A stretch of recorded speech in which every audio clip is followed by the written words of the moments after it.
Hello tout le monde, nous sommes samedi matin, donc le 30 décembre. Ça sera le dernier update lecture de l'année, mais promis, il y en aura tout plein en 2018.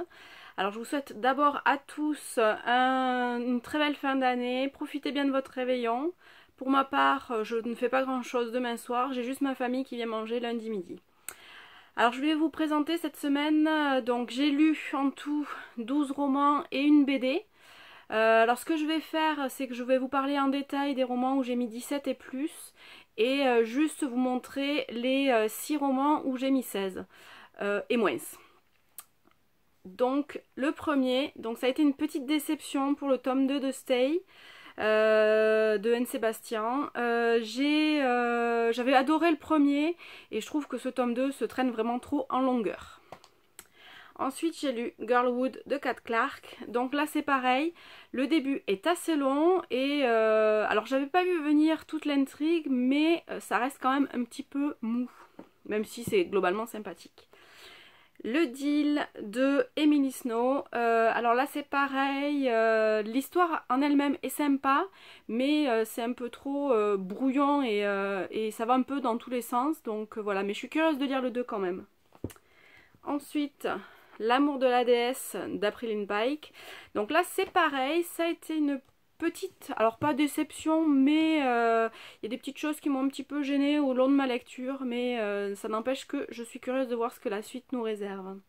Ensuite, le dernier tome de la saga de Clélie Avitt, le 5e artefact. Alors là c'est pareil, j'ai du mal avec les débuts de livres en ce moment. Ça part un petit peu dans tous les sens, on suit plein de personnages différents, comme dans les tomes précédents, mais il n'y a pas réellement de liaison entre eux. Alors heureusement la fin est juste géniale et j'ai adoré l'épilogue.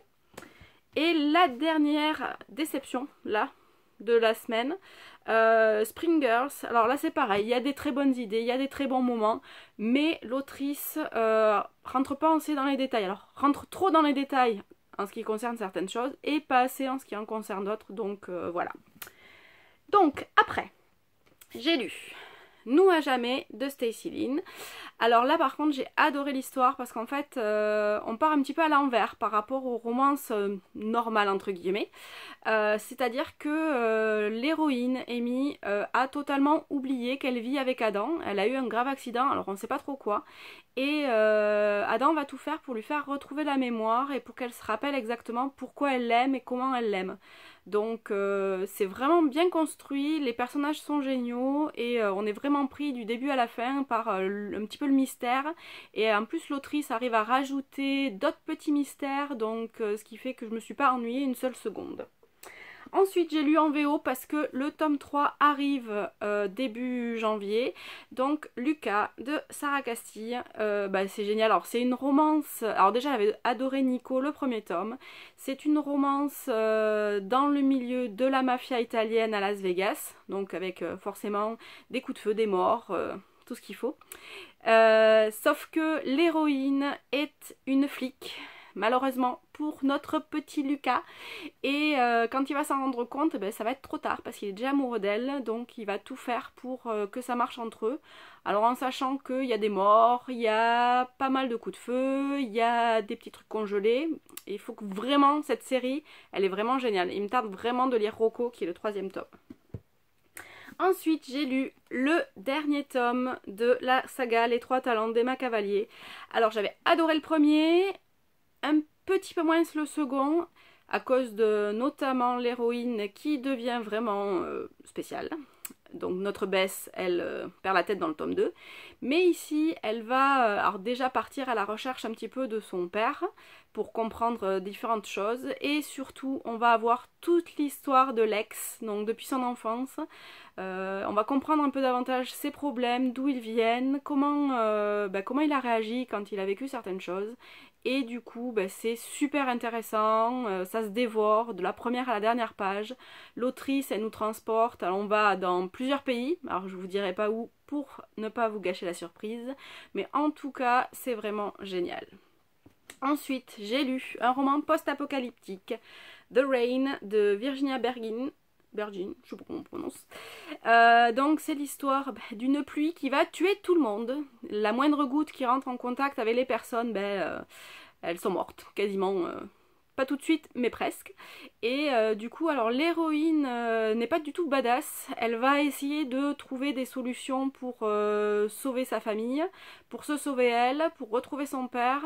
Sauf que rien ne se passe comme elle l'imaginait. Et du coup, elle va rencontrer des personnes, vivre des choses. Et alors ce qui est marrant, c'est qu'elle n'est pas du tout... elle a peur. Et en plus, elle va faire des trucs des fois, elle va aller faire les magasins parce qu'il n'y a plus personne pour les faire et donc c'est tout gratuit, donc elle va se faire plaisir.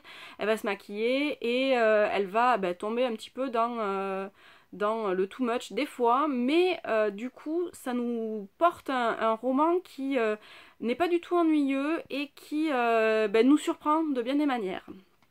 Ensuite, j'ai lu une sortie de début janvier, donc qui est le Warcross, le tome 1 de Marie-Lu qui sort chez Pocket Jeunesse. Alors, c'est l'histoire d'Emika qui est une hackeuse qui va, alors pour rembourser les dettes que lui a laissé son père à sa mort, faire n'importe quoi. Et elle va rencontrer le créateur de Warcross, rentrer dans le jeu. Et du coup, elle va nous réserver beaucoup de surprises. L'autrice, encore une fois, crée un monde vraiment bien fait. Alors, c'est un petit peu le monde des jeux vidéo, tout le monde n'appréciera pas. Mais c'est vraiment addictif. On ne sait pas du tout où on va. On est surpris par les personnages, par tous les rebondissements que l'autrice nous réserve. Et le final, alors sans être trop stressant, donne bien évidemment envie de lire la suite. Et le dernier, donc c'est Libérez l'ours en vous de Carole Trébor, que j'ai adoré. Vraiment, si je dois en retenir un sur cette semaine, c'est celui-là. Donc c'est pareil, il sort début janvier. Donc c'est l'histoire d'une classe de théâtre, donc des adolescents qui vont être abandonnés par leur prof qui est malade. Et pour lui rendre hommage, ils vont monter la pièce de théâtre qu'elle a écrite.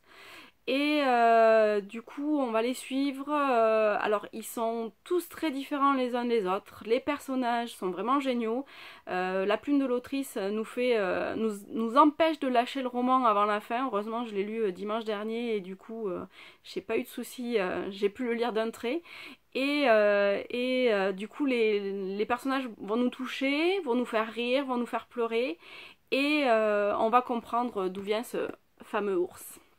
Donc voilà pour cette semaine qui a été très très riche. Je vais vous faire donc un bookshelf tour qui je pense sera diffusé dans la semaine. Et je vais aussi vous faire une vidéo avec mes coups de cœur de l'année 2017. Donc voilà, je vous dis à très vite, bye bye.